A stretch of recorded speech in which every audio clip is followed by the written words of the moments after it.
அந்தி வெயில் வந்து மயில் தந்து நான் வாடினேன்.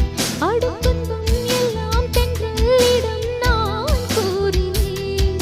அந்த தென்றல் பெண்ணும் சொன்னாளம்மா உந்தன் சேதியே. அவள் சொன்ன பின்பு மின்னல் போல வந்தேன் தேடியே.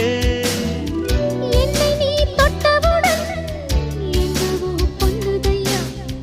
முற்றுகை இட்டவுடன் சிற்றிடை தின்னுதையா.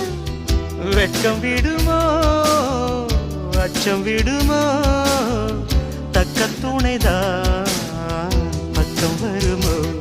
ஒரு சோல குயில் சோடி தன்ன கூடுது கூடுது வந்து. அது நெஞ்சோ தொட்டு நினப்பும் தொட்டு பாடுது பாடுது சிந்து. கிட்ட வருமோ ஒட்ட வருமோ கொள்ளை அழகை